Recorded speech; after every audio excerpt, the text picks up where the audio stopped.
Mga broadcaster ng Pilipinas.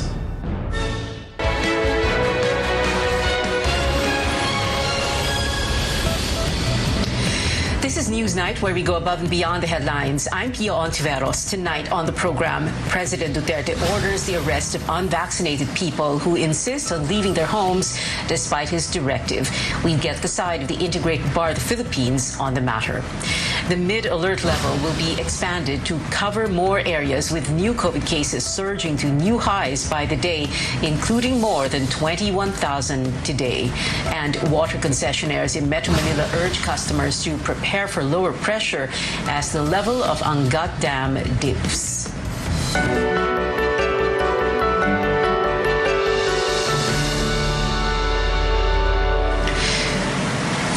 Malacanang mobilizes local government units to make sure mobility of the unvaccinated is limited in the wake of rising COVID-19 cases.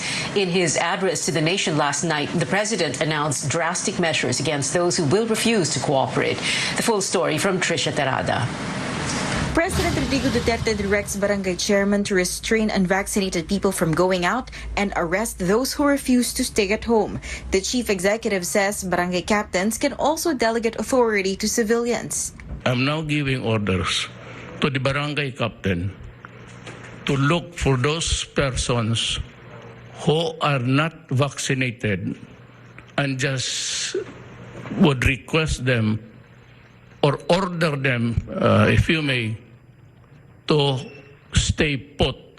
And if he refuses, arrest the recalcitrant persons. Pag unvaccinated, ay huwag munang lumabas. Kikita po natin sa datos na yung mga unvaccinated po, pag nahawa po ng COVID, ay napupunta sa malubhang kalagayan, nagiging severe at critical. Mr. Duterte says as president, he has to make such directives because he is responsible for the safety and well-being of all Filipinos. Amid the rapid rise in COVID-19 cases, the interagency task force allowed hospitals to shorten the quarantine period for fully vaccinated healthcare workers to 5 days, mainly to meet the healthcare system demand. Apart from this, authorities are already allowing home isolation for those without symptoms, mild and moderate COVID-19 cases, and even close contacts of suspect, probable or confirmed cases if they have enough space for quarantine. Pwede po silang alagaan sa bahay para hindi po mapuno ang ospital. Preserve natin yung hospitals for the severe and critical cases and for other cases na non-COVID na nangangailangan ng hospitalization. Previously, the government highly encouraged isolation and quarantine facilities. Authorities are concerned that isolation facilities may be filled up fast, so home care is now encouraged. The government is also appealing to the public to stop hoarding paracetamol or analgesics and other over-the-counter drugs. Trade Secretary Mon Lopez assures the public there is no shortage of these drugs. He adds some pharmacies have ran out of stocks due to logistical problems. In the meantime, President Duterte has directed the police to arrest and detain black market sellers. Any transactions of black marketing of these essential medicines should be arrested. Walang exception. The chief executive also asked the Justice Department to assign fiscals to conduct the summary investigation for a quick decision against black market sellers. He also reminds the public to strictly adhere to health protocols and follow authorities. Trisha Terada, CNN Philippines.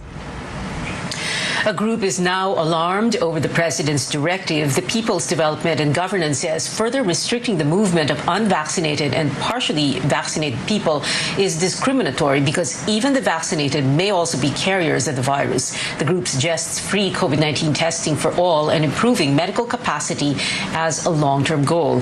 But the Health Department insists on risk-based and not mass testing because of limited resources. In the meantime, the palace says Mr. Duterte has taken his Sinopharm booster, the same brand he received for his primary series. The country is eyeing the vaccination of children 5 to 11 years old early next month. The health department says the initial delivery of Pfizer vaccines for the age group is possible by the end of January until first week of February. DOH says the vaccine cluster is asking the manufacturer if deliveries can be made earlier. Pfizer initially committed to send the doses by the first quarter. The Food and Drug Administration hopes to put an end to the black market sale of remdesivir, a drug to treat severe COVID-19, as it greenlights its commercial rollout in drugstores. The FDA announces it has issued a certificate of product registration for remdesivir on December 27. This means it can now be supplied and made available in drugstores with doctor's prescription. COVID-19 cases today topped 20,000 for the first time since September 26 last year. The positivity rate soars to a new record high of 40%, with active cases above 77,000. The death toll climbs to over 51,000, brought about by 129 new fatalities. 973 others recover from the infection. 10 testing laboratories did not submit reports. More areas will be placed under Alert Level 3 beginning January 9. The list includes Baguio City, Dagupan City, Santiago City, Cagayan, Angeles City, Bataan, Olongapo City, Pampanga, Zambales, Batangas, Lucena City, Naga City, Iloilo City, and Lapu-Lapu City. Metro Manila, Bulacan, Cavite, Rizal, and Laguna were initially placed under Alert Level 3, which will take effect until January 15th. The Philippine National Police says it is now preparing for a possible Alert Level 4 scenario. Vaccination cards now required to ensure the smooth transit of travelers, especially in high-risk areas for COVID-19. Stanley Gahete filed this report. It is expected by police officers manning the various border points of places under Alert Level 3. Now that they are tasked to check the vaccination cards of travelers to control the spread of the virus. For those who can't present any vaccine proof, they will be prohibited to pass through. This is put in effect in the boundaries of Maykawayan City, Bulacan, and Valenzuela City. Lumalagpas ka sa boundary ng Bulacan nang wala kang vaccination card. Ngayon lang po, sir. Kasi pero bakunado ka? Opo, sir. Kasi nasa... May proof ka ba na na-vaccinan ka na? Picture or kahit anong proof? Wala. Kasi ini-implement na po natin ngayon na pag wala pong vaccine, hindi po makakadaan po dito sa boundary ng... These two were barred from entering Bulacan. Naghahanap ako ng gamot ng Biogesic, kaya napunta ako rito. Okay. Hindi ko po nadala yung vaccinated ko. Pero vaccinated po ako, nakabaksin po ako, full vaccine po ako. Okay lang, sir. Ano ako? Abala rin. Abala ka rin. Yung sa dala vaccine card ko, sir. The Philippine National Police reminds motorists and commuters to bring their vaccination card, which is required upon entry through the border points. The LGUs have instructed police personnel to ask inbound travelers of proof vaccination after Metro Manila mayors unanimously passed a resolution to restrict the movement of unvaccinated persons. PNP says non-essential travels are prohibited. Even children are not allowed to go out, especially if they haven't been inoculated. This is not to make things hard for us, but to make sure that the public health and the public safety of the bigger majority na papangalagaan. There are around 800 quarantine control points in areas under Alert Level 3. 34 of these checkpoints can be found in Metro Manila, according to PNP. Over 6,000 officers were deployed, and it has also been observed that the implementation of this policy caused traffic congestion. But authorities reiterate it has to be done to curb the spread of the virus. It's not the same challenges that we had in 2020, in 2021, but our response is the same, keeping everybody safe. Meanwhile, different establishments such as restaurants and other businesses also remind guests to always bring their vaccination card for everyone's safety. The PNP will deploy more personnel if needed. Stanley Gahete, CNN Philippines. The Health Department defends the border control measures imposed by the government to cut COVID-19 transmission. More officials are catching the coronavirus. Armed Forces Chief General Andres Centino tested positive. He is in an isolation facility inside Camp Aguinaldo, the Armed Forces headquarters in Quezon City. The AFP spokesperson says Centino remains in full command of the Armed Forces. Earlier this week, Philippine National Police Chief General Jonard Carlos also caught the virus. Two senators also contracted COVID-19. Senator Ping Lacson, who is gunning for the presidency, says he experienced sore throat, fever, and colds after he was exposed to his son earlier this week. The senator complained of delays in receiving the result of the test he took on Tuesday, prompting his family to undergo another one. Re-electionist Senator Sherwin Gatchalian also testing positive for the virus. Gatchalian says he is experiencing mild symptoms. The Senate will be closed beginning Monday until the 16th as 46 of its employees are COVID positive and 175 more are under quarantine. The premises will be disinfected this Saturday and the next before work resumes on the 17th. The House of Representatives, meanwhile, is extending its lockdown until the 16th amid the surge in cases. Only 20% of the staff in each office in the House will be allowed to report for work when sessions resume on the 17th. The government is asking manufacturers of at-home antigen test kits to apply for special certification from the Food and Drug Administration. The Health Department earlier allowed self-administered antigen tests as laboratories are getting swamped and their health workers also getting sick, causing delays in the release of results. But for now, the DOH reminds everyone at-home kits have yet to be approved, and these differ from tests used by professionals. The agency is set to issue final guidelines on Monday. Kapag mali po ang pagkuha ng swab, malamang magiging mali rin ang resulta nyo at ito ay pwedeng magbigay ng false sense of security. Maari pong lumabas na negatibo kayo, ngunit ang totoo, positibo po pala kayo, ay nakalabas na kayo at nakapanghawa ng ibang tao. When asked why the government is pushing for at-home antigen tests only now, Malacanang says the FDA did not receive applications from makers or suppliers.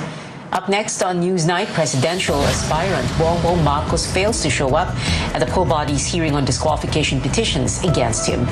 And residents in Metro Manila and some nearby provinces may experience lower water pressure in the coming days. Find out why when we return. Stay tuned.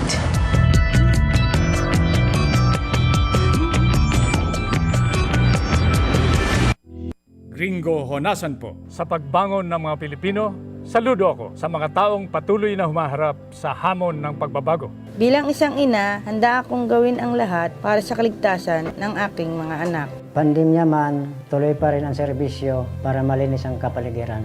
Serbisyong publiko para sa kaligtasan ng lahat. Sa panahon ng krisis, ikaw, ako, magtulungan tayo. Gringo Honasan po. Saludo ako sa Pilipino. Diet, exercise, and MX3 capsule, I am ready to serve.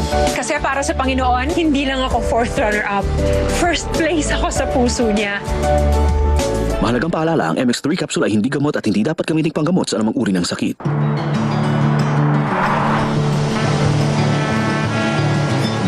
Sumagat sa kabisa, bawat minutong lumilipas.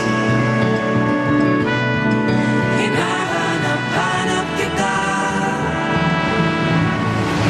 hanap-hanapin ka, sabik sa'yo.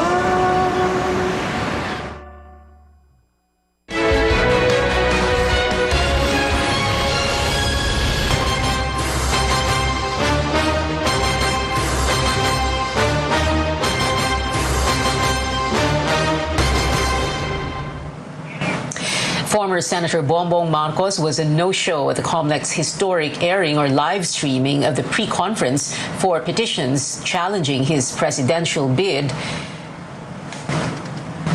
The proceedings began an hour and a half late because of his absence, despite the virtually.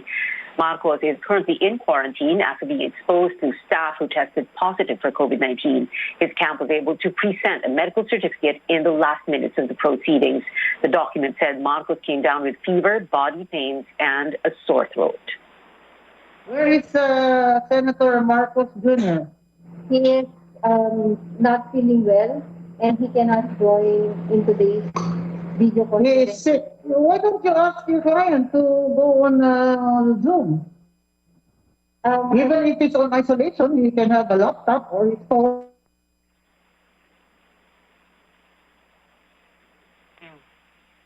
The preliminary conference tackled the petitions filed by Akbayan and the campaign against the return of the Marcoses and martial law.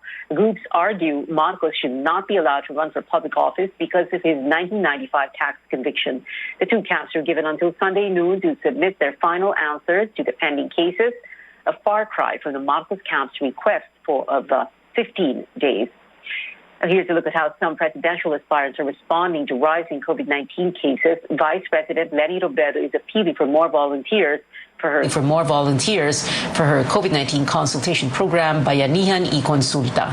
She says her office needs more doctors and non-medical personnel. Manila Mayor Isko Moreno and his running mate Dr. Willie Ong visiting the capital city's vaccine storage facility to ensure there is enough supply of doses. And Senator Manny Pacquiao calling on the government to go after private hospitals that do not properly compensate their health workers. He also promises to raise health workers' salaries should he become president. Fewer Filipinos out of work last November as quarantine restrictions eased that month. That's according to the Philippine Statistics Authority, which said 3.16 million persons were unemployed during the period. The unemployment rate was at 6.5%, the lowest since the pandemic began. But underemployment figures also worsened in November. The number of individuals seeking more work hours stood at 7.62 million, a steady increase since September. The PSA attributes this to the lack of stability in the operations of some companies. Meanwhile, the labor chief says the current alert level 3 will affect as much as 200,000 employees in Metro Manila alone. Then ibig sabihin, either mawalan sila ng trabaho temporarily o kaya mababawasan sila ng number of working hours.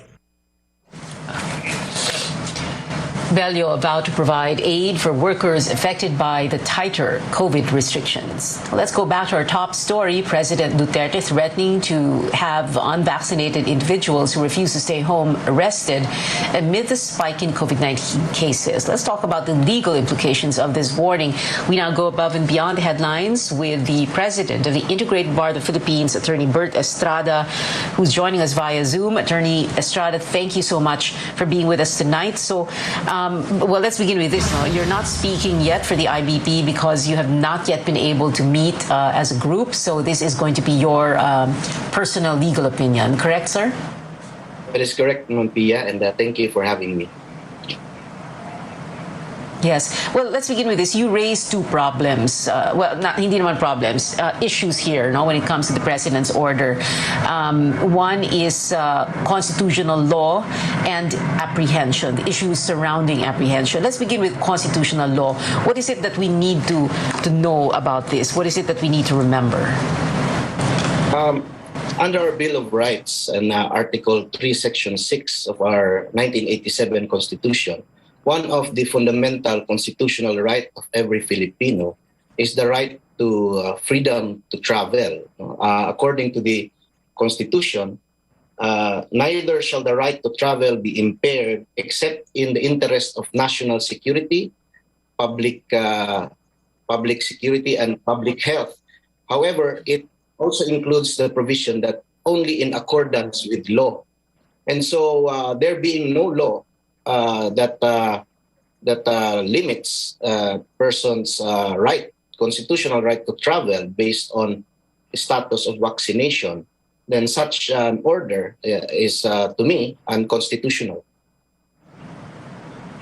Mm-hmm. So you're saying because we don't have a law, hindi natin pwede itong gawin. So kailangan Congress needs to pass a law that will make it legal to arrest someone who is unvaccinated. Ganun ba? That is correct. And therefore, it impedes his right to travel. That is correct. That's how the Constitution is framed. That only in 3 instances can the right to travel be impaired: when it concerns national security, public safety, or public health, as may be provided by law. So, yung last phrase po, klaro po na kailangan merong batas. Kahit po yung tatlong reason are Okay. present. Oo, kahit na sabihin ng presidente natin, the commander-in-chief, the chief executive, we cannot say his word is law. The president's word, the chief executive's word, not equal to a law. Ganun ba? Is that how we are to understand this? Yes po. The president's word is not law. Law is enacted by Congress, the legislative body of government. They are the body that is given by the Constitution the power to legislate laws. It is not the word of the president. But we do understand his concern. But he is not the one who makes the law. He is the one who executes the law. Right. Oh, kaya nga executive, chief executive. However, if we push that even further, do you think it's possible for Congress to pass a law that will impede or restrict the right to travel of persons who are unvaccinated? Because there are some people who are unvaccinated for, because they believe certain things. No? So should you be penalized for that? In other words, I guess that will be part of the discussion on the floor, no, virtual or otherwise, correct? Yes, that would be a political question properly addressed to the legislative body of our government, to Congress. And if they do see a wisdom, the basis, there's a constitutional basis which says that you can pass a law to restrain the right to travel if there is, if this for public safety and public health.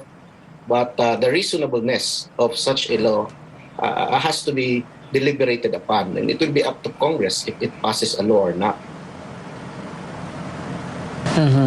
Let's talk about your other issue here, yung apprehension. So, what you're saying here is, if the police or authorities, barangay tanod or whatever, arrest a person who is unvaccinated, who insists on leaving his or her home, then that would be tantamount to a warrantless arrest. Now, what is the problem here?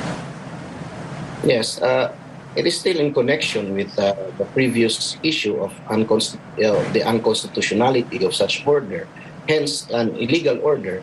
And the problem there is that if our public officials, even our local government units, in this case, who were asked by the president to make such arrest, might be doing an illegal arrest and might expose them to criminal liability because they are committing an illegal act by arresting a person who is not committing a crime, because there is no law that makes an unvaccinated person a criminal if he or she goes out of her house. Okay. Well, if we push that scenario even further, no, because the president was saying earlier, and I am paraphrasing, papupuntahin niya yung authorities doon sa bahay ng mga unvaccinated to request them to get vaccinated. Halimbawa, yung maabutan ng police ang unvaccinated sa bahay, napapalabas, no? And then sabihin nila, uy, magpabakuna ka naman at huwag ka nang umalis ng bahay, at mag-insist yung tao na umalis ng bahay. Pwede pa ba siyang arrestuhin based on, kasi di ba ang pagkaalam natin, kapag in-order ka ng authorities, police, no, law enforcement to do something, and if you refuse and then you assault the person, and that's an extreme already, pwede ka nang arrestuhin. Pwede ba yon? Yung basis for arresting him will be his refusal to follow your order. Pwede ba yon? Yung request, okay naman yun eh. If the officers requests, and if the people, and we hope people heed such requests, so that if it's one way to curb the spike in this pandemic.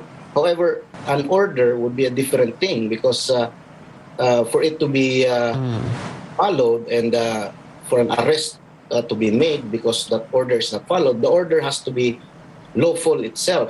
And in this case, and in the example that you have cited, there is no law that makes such an order as the basis. So, not following it would not be tantamount to a crime. So he cannot arrest the person at that point also.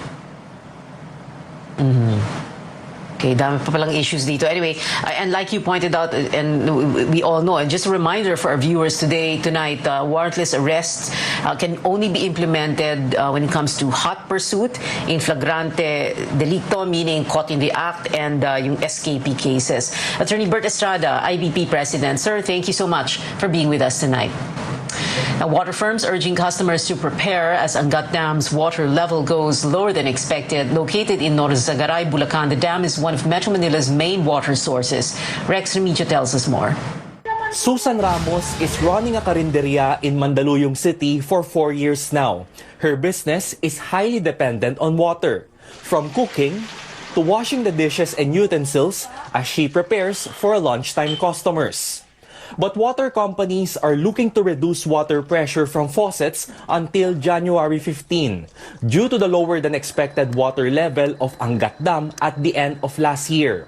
Siguro kinakabahan tayo pero ipon-ipon na lamang para hindi tayo mawawala ng tubig sa bahay natin. Water concessionaires reducing water pressure aims to discourage excessive water use. Pag-asa explains the northeast monsoon or amihan has yet to dump enough rains in Angat Dam, causing its water level to go down faster than usual. The Weather Bureau also says there's low chance of rainfall in the area by the weekend. Hydrologist Ed De La Cruz, however, is expecting more monsoon rains to come within the month. Baka lumakas yung notice natin, yung amihan. Baka yun ang pag-asa natin na kung hindi man umagas o baka huminto yung pagbaba ng elevation na Angat. But since weather can be unpredictable, water firms are now preparing double time, especially for summer when demand is at peak. The companies are activating deep wells and repairing more damaged pipes to add to the current supply. Concessionaires are also assuring there's still enough volume from their water treatment facilities that get supply from bodies of water other than Angat Dam. The companies believe these preparations are important even if the National Water Resources Board decides to lower the allocation for Metro Manila by January 16 due to Angat Dam's decreasing level. Sa mga susunod na araw ay mararamdaman natin yung pagbabawas ng water pressure. So sana po ay maintindihan po ng mga customers yon. Pero gumagawa tayo ng mga simulations, tinitignan natin, tinitimpla na natin yung water availability across our distribution network. And kung sakali mang nagbababa tayo ng pressure ngayon, siguro ito yung during off-peak hours para lang makita kung ano yung magiging scenario. For now, water companies also assure there will be no water interruption, something that Susan doesn't want to happen. Kung sakaling walang tubig, o di wala tayong magagawa, stop ang business natin. Rex Remigio, CNN Philippines. On Newsnight, we say goodbye to a national artist for literature, F. Shonil Jose. Keep it here on CNN Philippines.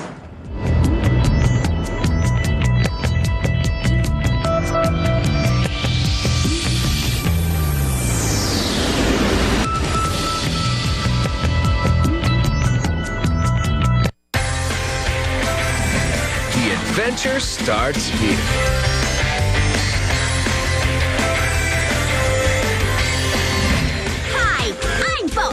I've made a new TV show.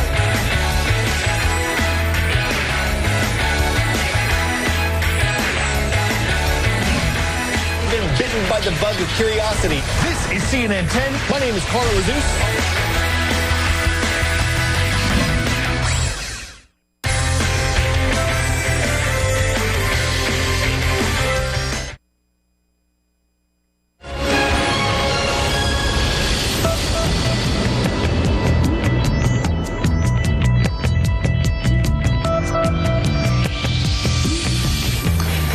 national artist for literature, Francisco Xionil Jose, has died, or F. Xionil Jose, as he was known. The Philippine Center of International Pen, which he founded, said Jose died at the Makati Medical Center.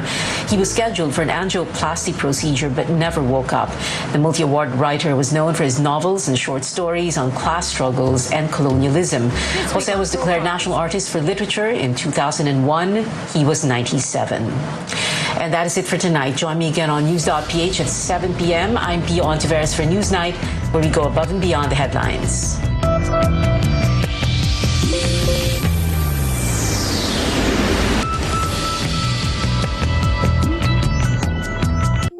This program is brought to you by